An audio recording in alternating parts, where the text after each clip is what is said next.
stuff as we get the next match underway. Oh my God, it's Infinite. Here we go. Oh my God. Is this Hella? Shocker. Wait, It is the King of Canada with Infinite. With what? So I'm trying to figure out what this deck is. I have not looked at this. I'm not a pre-watch Andy or anything. Okay, right? so I can tell you this is a fun little hybrid deck. King of Canada, who participates regularly in Wednesday Night Snap, has thrown together a perfect deck to demonstrate exactly what we were talking about earlier on, which is building lots of little packages inside of one deck. So you're going to see here several different combinations. You're going to see the Lady Sif Ghost Rider combo, specifically because Infinite is in the deck as a defensive play against the hottest card in the game right now, Spider-Ham. You're also going to see Iron Lad try to duplicate as much out as possible. This is a very mid-range deck. You're going to see a lot of cards in that 3 to 4 cost as well. But the addition of Nick Fury is very, very intriguing because that's the new card. Because he announced it earlier in the chat. He's bringing in the same deck he brought in this past Wednesday, but now with Nick Fury. And you see Leech come on down, who's going to be really vicious if this is exactly what I think it is. So, yeah, you can go Sarah early, right? That's one thing, which I think is probably the right play. But then you have the option of going Nick Fury on this spot and having some other 6-drops. You can play Dracula. Because even if you go Nick Fury on 4, I mean, you could maybe go into Dracula on 5 and just try to check, go for the gamble here. Do you float on 5 to go Infinite based on what they're doing? Like, there's so much going on with this deck. And the amount of lines in it are very intriguing. Like, you can go Iron Lad here and Lady Sif, and then you're like, okay, well, maybe we hope to draw into a Ghost Rider in the next turn. But also as well, if we look at the top of their on their profile, if they were click on and see how many cards are in their deck, they have 1, 2, 3, 4, 5, 6, 7, 8. So they have 4 cards remaining in their deck right now. They're going to draw into 1 more, so they'll finish the game with 3 in deck if they don't Quantum Tunnel quite yet to mess that up. So they could go with the Lady Sif right now, discard Infinite, then play Zabu and something else over on Quantum Tunnel to try and high roll into Ghost Rider over there with the Infinite. Like, there's just so much going on with this deck, and I love it. Meanwhile, the other opponent's just doing Thor, Shane Foster stuff. I'm just like, whatever, who cares? Here we go. We're going to toss that Mjolnir back into the deck, which is a great call at this point as well. See if you can get it a second time. Bring on out that Magneto, which is going to drag anything over. The Lockjaw Wasp combo, classic. You're going to see that. There's the first evolved card. So we have a pretty safe idea of who our opponent is as Mjolnir comes back down a second time, and no card is going to disappear because, look, you've just got 2 Wakandas, so nothing's getting delete as well. Take a look at all the cards that Nick Fury just decided to bring to the party as well. Did they just make a mistake? Howard's in this too? Amazing. Did they just make a mistake in terms of ordering? Should they have gone Lady Sif before Nick Fury there? Because they hit Leader instead of the Infinite, and now they no longer... And then they drew into Ghost Rider.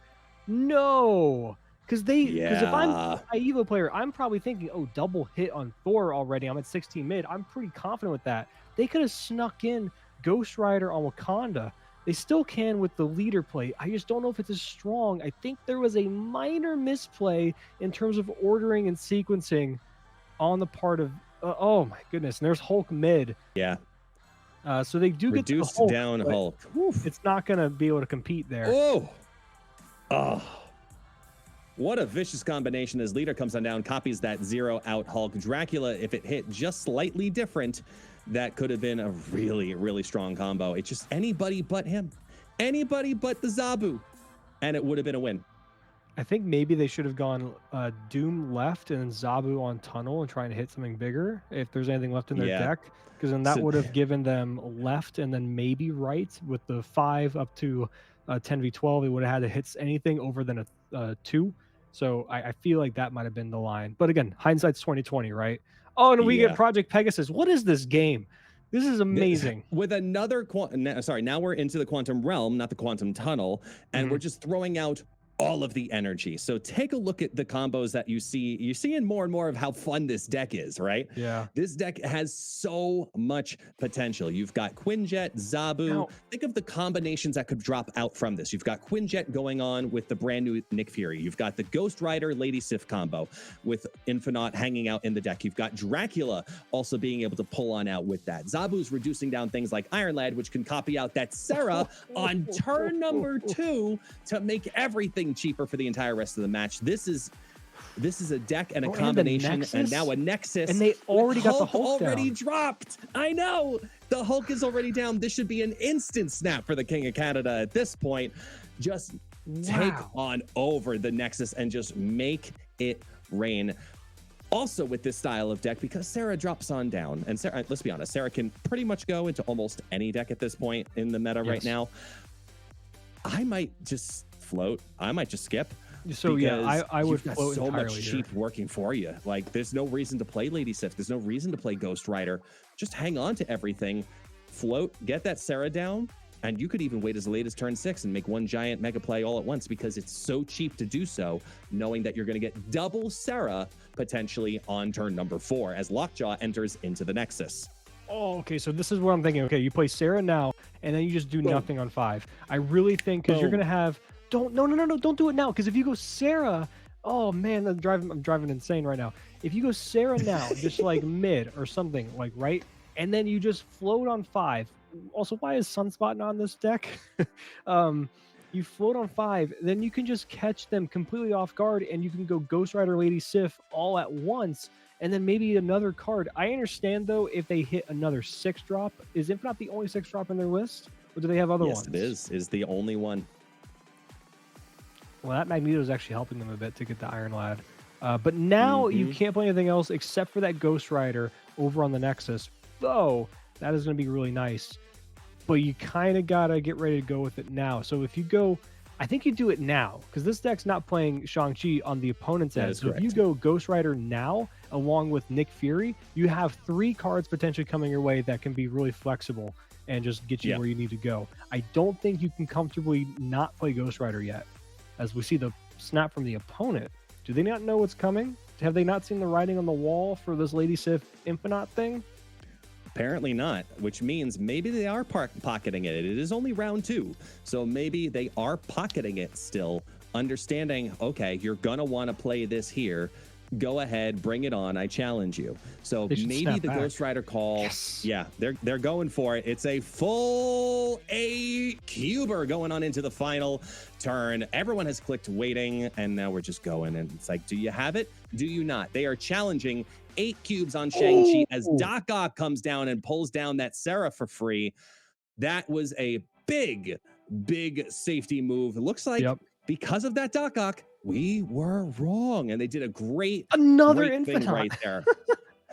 It's another Infinite, but they played on the turn, so it's just hanging out there for a good time as so Infinite drops on down into the Nexus. Dracula and now you insane. just sit there. And now you just sit there. That's the issue. Now you just have to sit there and hope that they do not have the Shang-Chi. They've put themselves all the way in. Are you willing to gamble 13 power with Helicarrier and Wave into the mid as a contestation point to say that I have enough going on from the Nexus that I'm going to be able to take over the rest of what's going on? That's the question you put out there. And they went for it. The opponent does not have it, at least does not have a Shang-Chi in hand. Wow. Big 4-cuber. That could have been the end of the line for Ian, but he hung on. And wow, it's a fun deck, man. It's a really fun deck. I'm glad we get to watch this one again, because this was a lot of fun on Wednesday night. And then now we've got this new Nick Fury variation.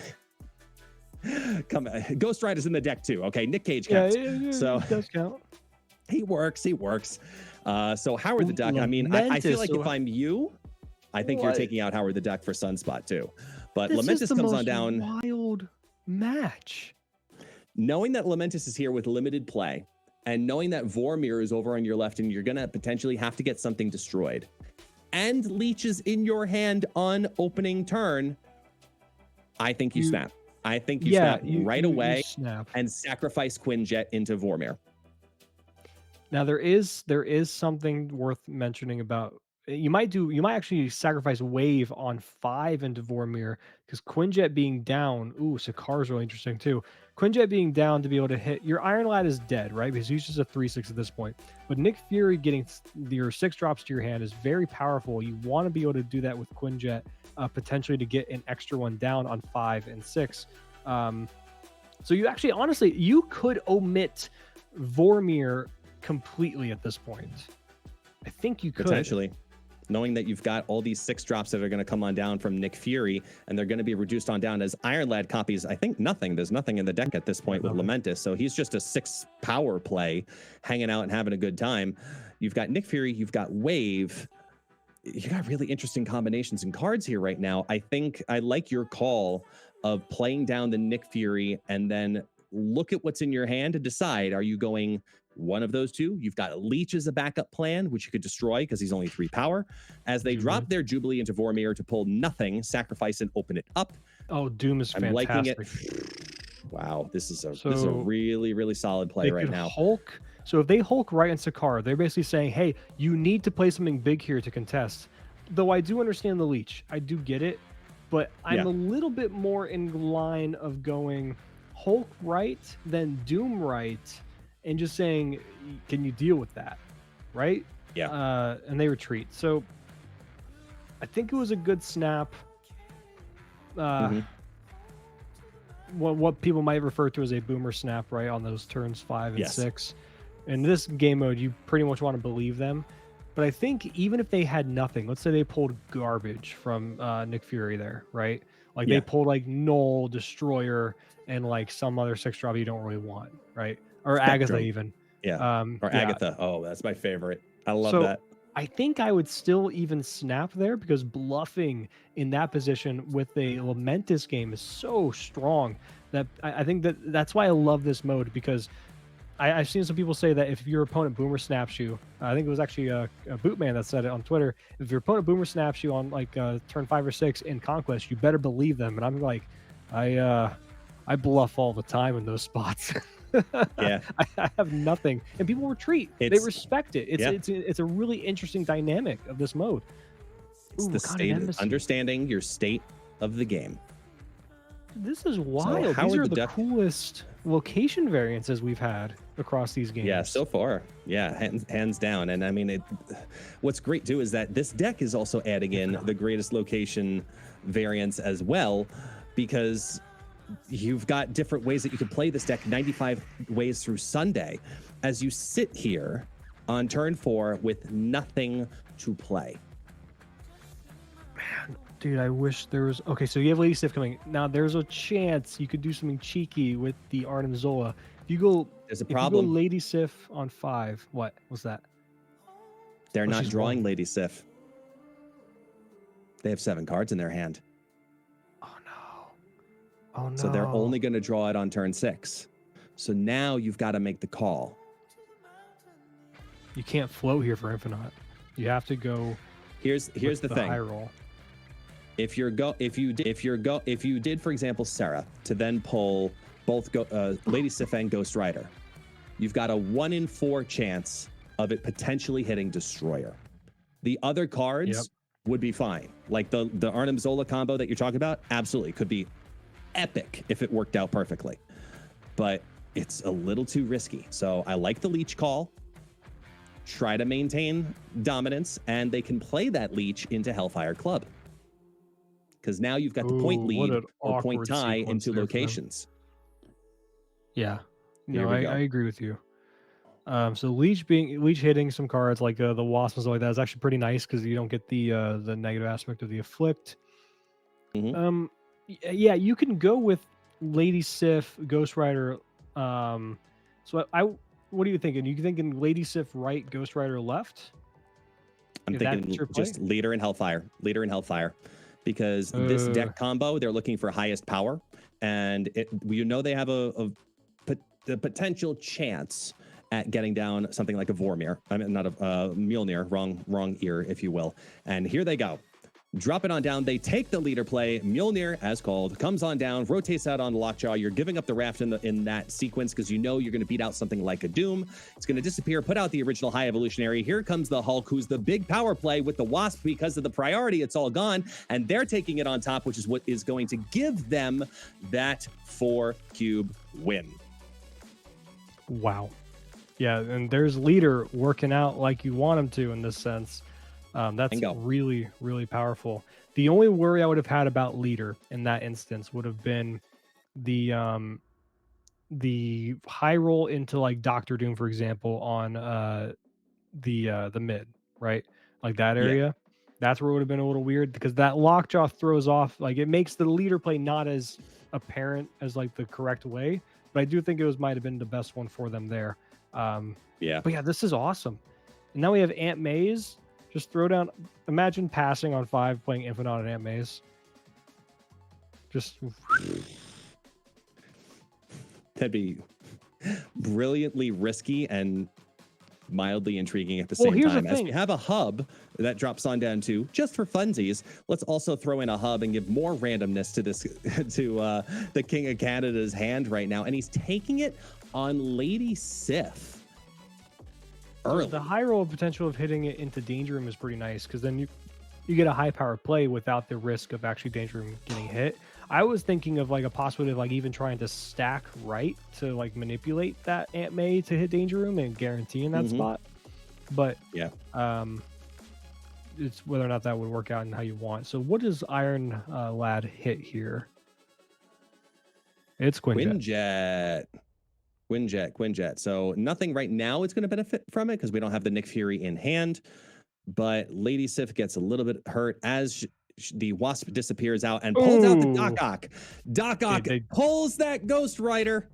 So we're not going to see the return of the Infinite. And Sarah comes on down as just a I'm here to have a good time party. So the hub looks like it's going to end up being locked, as now they're just sitting on that Quinjet and a Scorpion.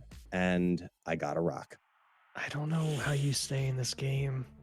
I don't either, to be honest. I think this is a real quick, like, it doesn't cost them anything to go to the next turn, but yeah. Oof, that's bad luck. I mean, they play one Thor right, or I mean, I guess that's not going to hit with the lockjaw. But if they just hit anything like a Thor or better, and there goes Danger Room doing what it does best. Doesn't hit the rock though, right? Of course not. Of course not. Come out inconvenient. Of course it doesn't. But here it comes. Jubilee pulls on down the Dr. Doom to spread that power wide, disappears on into the deck and reappears as a Magneto. So the hub is locked up as it pulls a Dracula who has nothing to pull from.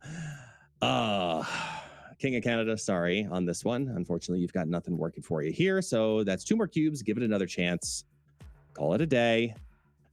That Doc Ock into this deck, man. The Doc Ock is a really fun play. It was, I believe, I want to say it was Safety Blade who put out this deck, if I remember correctly.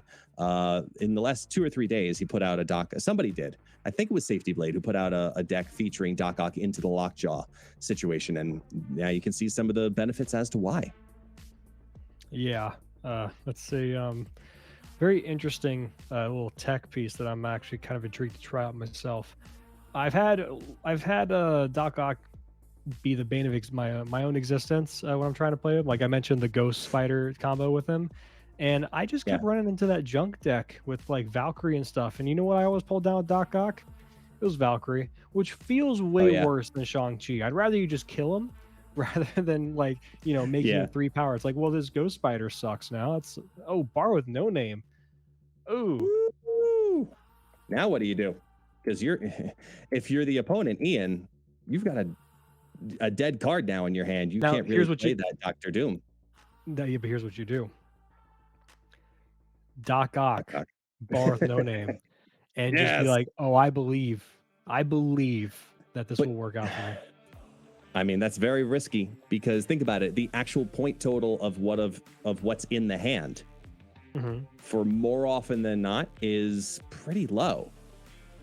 I mean, a lot of when you're playing against someone that plays Infinite, I'd run the risk. So, but here's the thing. This is one of the things that you keep an eye on if you are King of Canada, knowing that they have that Doc Ock. for the love of everything, you do not play Nick Fury because that you know they have the Doc Ock, which could be pulled into the bar with no name. That's the type of mentality in a tournament that you have to have, is understanding this specific scenario of, ooh, I know they have this, but this could hurt it, and now we've got this location, so I can't play this 3 turns ahead. Like, you see what I'm saying? It's a big mind game. Unless the Hyrule hit Doc Jubilee there it pulls that Doc Ock into DC. Let's find out. DC pulls out the Dracula on top of a Ghost Rider. Again, the second time that Doc Ock has ruined that Ghost Rider entirely, as we get set on Sarah, Nick Fury, and Iron Lad. What do you do?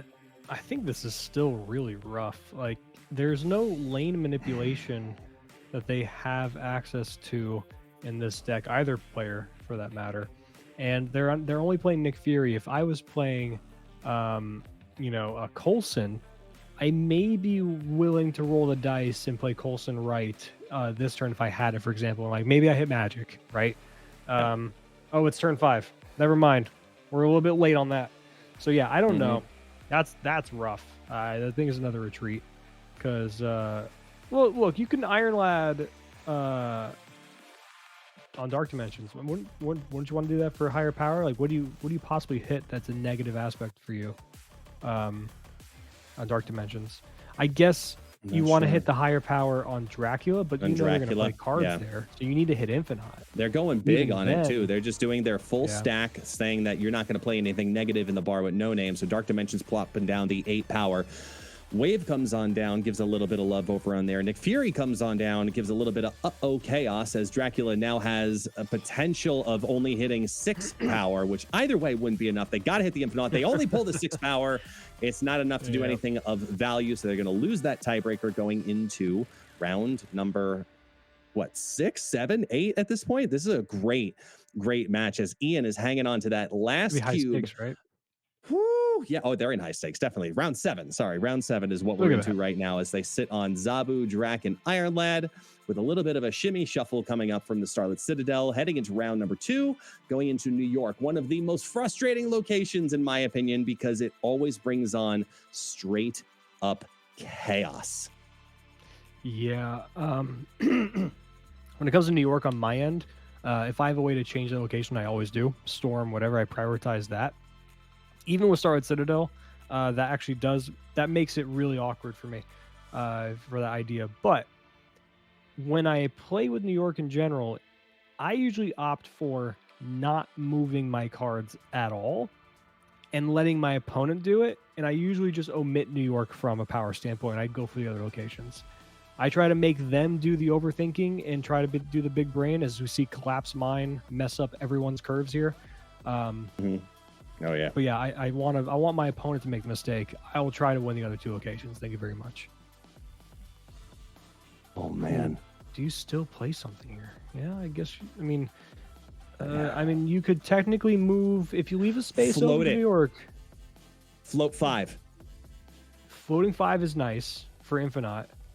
It gives you a double out as they hit the Sarah early. They have no reason to now need to play anything on it because they got their big benefit already. Might as well float on 5, get rid of that, and then wait to see what you're going to have to do, because New York's already locked up. They have to float on 5 if they want to contest that lane.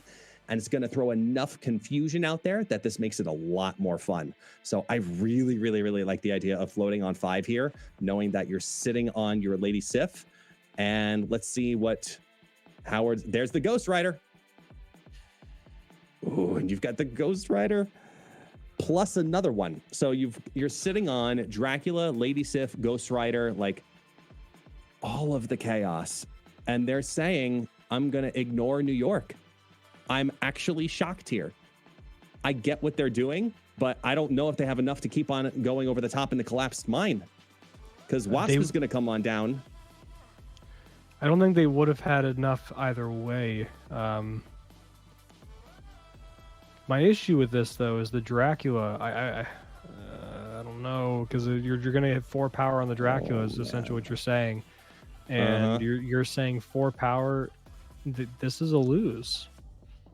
This is a lose. I think this was a misplay for not letting those rocks disappear on turn 5, knowing things were already cheaper. because that's such a low Now, contestation. And here's all a they've here's got a to do is genuine build question I high have and for you. collapse, though. Shoot. Would it be that crazy for them to snap in this position? Ian? Or, well, I mean, it doesn't matter. They're already at 2 max, but. Oh, yeah. I can't see the other health bar. I can only see one of them. Oh, yeah, no, they're down to their final little piece anyway, but let's say there was more cubes on the line, like it's earlier in the match, right? Would it be that crazy to snap for the bluff? Being like, hey, I have this, like, I am confident in the Dracula, and they already know the Ghost Rider exists, and they're hitting that. Well, let's find out. As Odin comes on down and hits that Doom, brings out all of those Doom bots all over the place. The Ghost Rider, yes, even though it brings back the Infinite, it's only at 23 power in that lane. You're going to absorb the Sarah, and you can smell it baking in the oven. It has toasted. That is Ian's casserole officially being completed. So, unfortunately, for the King of Canada, who was at one point up 8-1, is now sitting here in round number 8 coming in. Sudden death. All the cubes are on the line for both players. Fingers crossed. We already have Nick Fury and Leech in hand. Ghost Rider waiting on Lady Sif as she comes into hand with perfect timing. I have been given the gift of prophecy. Yeah, this is a great opening hand, knowing that you have that double combo with Leech on 5 as well. If Zabu enters the chat, enters the hand, not chat. That's you guys. Enters the hand. We've got it completely locked down at this point. Crimson Cosmos, not too bad of a situation here, but Lady Sif on 3, Crimson Cosmos. That Quantum Realm is looking really good. That Danger Room is looking real good right now. Now, Danger Room is where I would prioritize Ghost Rider. And then, Ghost Rider next turn on Danger Room, immediately get Infinite out there and be like, yeah, I win this location. You can't do anything with this. The only thing, you're basically forcing your opponent to like go with Lockjaw on Quantum Realm right there. So I like Ghost Rider there left next turn. And then Nick Fury over on Crimson Cosmos right on turn 5. And just looking at what you got, you can be flexible. Leech is going to be really tempting. I think it's the wrong play. I think Leech is that trap card of like, but the value of Leech, I think it's a trap. And I think Dracula's wrong too here. I don't like that either because the 2 power doesn't matter because it's going to reset itself to whatever you pull. Now they do go with the Lockjaw to be fair to the opponent. So they got to see what they get into, which helps them kind of get around Quantum Realm. Lockjaw into Jubilee, into Magneto to pull over the Sif and help clog the Quantum Realm. Dracula comes on down, sits at 2 power, just hanging out, having a good time. But now you've got to figure out where are you playing out this turn. Zabu never showed up. He would have been clutch this game, but he did not show up, and we do not know if he's even coming up. So we know that you're going to be playing Ghost Rider on 6. There's no question in my mind that that is what happened. So I actually disagree with you. I like the call that they're making here. I think leeching that final turn to lock down if they are, for example, sitting on that Hulk and need to make that, well, maybe I just go for it in the Danger Room type play. There is the potential, too, that they did pull Mjolnir this turn. So if Leech can get rid of Mjolnir, that also would be a big move, too. Little risky, and they're going with Iron Lad. Go for the high roll and see what happens as Jane Foster's going to pull the Wasp and that Mjolnir back into their hands. So you know you're playing at least 2 cards on this turn. Iron Lad comes on down, sucks up the Quinjet, which is going to sit here and do, unfortunately, nothing. It's just a power play at this point. So you've got... That Dracula is where the misplay was in my mind. You cannot bank on Dracula in this game. I think the line was very clear, in my opinion. You go Ghost Rider 4, present Infinite. Now, whether you call it out Quantum Realm or Crimson Cosmos is up to you. And then I think on 5, you have to go Nick Fury and then hope for whatever and like just go from there. Again, I think Leech in this scenario is too much of a trap because the power output you're representing for your deck with Leech on 5, when you've done nothing on 4, because that's what Dracula is a nothing card at the moment. There's no way to come back from that from a power standpoint, and your best line was presenting the Infinite as being something they have to contest and then hoping to get something good from Nick Fury, and their hand is lined up to be exactly that. This is just, yeah, because Danger Room is going up to, going up to 10 at least, given this. So it looks like the King of Canada might end up falling right now as they play on out the Ghost Rider into the Danger Room. They're hoping for the best there, but they're basically forfeiting in this process because it's almost guaranteed, knowing that they're only going up to 10. Plus Dracula eating up at max 5. That's a tie. They're looking for the tiebreaker, but it doesn't matter because the Wasp is going to come on down. You knew it was in hand. It's going into the Quantum Realm, dropping down that Lady Sif another point. So no matter what happens, they cannot win in the Quantum Realm as Doom comes on down over the top as well, puts down the Mjolnir over into the Crimson Cosmos at 0 cost so it can actually land in there, reinforce that Thor into the center as Odin then drops on top of it to activate the Mjolnir a second time just for some fun and make it even spicier by putting 20 power in the middle. Talk about a final way to win here as you bring that Infinite back and take a win tie as the laser drops on down in the Danger Room. And 20 for Ian as he hangs on by the skin of his teeth with 1 cube and comes back to take down the King of Canada. Absolutely spicy, fantastic round 2. This is the type of gameplay we hope to see here at the SnapFan Open. Everybody in the chat, to both the King of Canada and Ian, throw those GGs on in there because that was a fantastic match to watch and, let's be honest, to cast. That was awesome. Yeah, that was a great match. And a great comeback too. I know we're talking a little bit of a potential misplays from King Canada's point of view, but we got to give credit to the other party too, and the fact that they did come back 8-1 essentially, and that's a very impressive showing of what the Lockjaw deck is capable of doing. And hey, what did I say earlier? I said that deck is surprisingly very good at spreading out its power across 3 lanes. And we had essentially the Living Tribunal without having him on that last game being 20 across the board in